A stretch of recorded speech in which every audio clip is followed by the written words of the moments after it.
ಒಂದು ಒಳ್ಳೇದಾಗುತ್ತೆ ಅಂತ ಕೇಳ್ತೀನಿ. ನೀವು ಇಷ್ಟು ಬರೆದು ಕೊಟ್ಟಿದ್ದೀರಾ ಮಂತ್ರಿಗೆ? ಅಂಗನವಾಡಿ ಕಾರ್ಯಕರ್ತೆ ಬರೆದು ಕೊಡಿ. ಈಗಾಗಲೇ ಗೌರವಧನ ಬರೇ ಕಡಿಮೆ ಇರುವಂತದ್ದು 10,000 ಒಳಗೆ 8,000 ಇದೆ.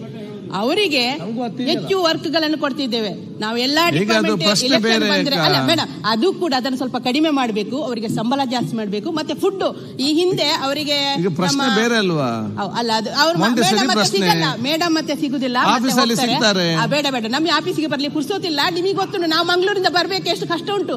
ಎಲ್ಲ ಬ್ಲಾಕ್, ಮೈಸೂರು ರೋಡ್ ಬ್ಲಾಕ್, ನಮ್ದು ಎಲ್ಲ ಬ್ಲಾಕ್.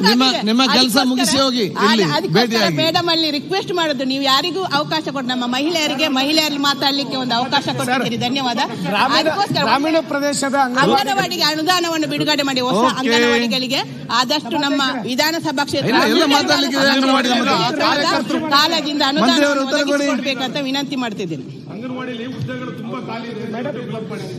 ರೈಟಿಂಗ್ ಅಲ್ಲಿ ಕೊಡಿ. ಹೊಸ ಅಂಗನವಾಡಿಗಳನ್ನ ಈಗಾಗಲೇ ನಾವು ಸುಮಾರು 2023ಕ್ಕೆ ಸುಮಾರು 4,000 ಹತ್ತತ್ರ ಹೊಸ ಅಂಗನವಾಡಿಗಳನ್ನ ನಾವು ಈಗಾಗಲೇ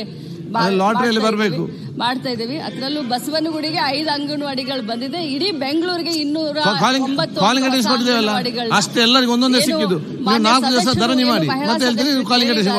ಅದನ್ನು ಕೂಡ ಗಮನದಲ್ಲಿಟ್ಟುಕೊಂಡು ನಾವು ಗೌರವಧನ ಹೆಚ್ಚಳದ ಬಗ್ಗೆ ನಾವು ಈಗಾಗಲೇ ಮಾನ್ಯ ಮುಖ್ಯಮಂತ್ರಿಗಳ ಗಮನಕ್ಕೆ ಇದಿದೆ.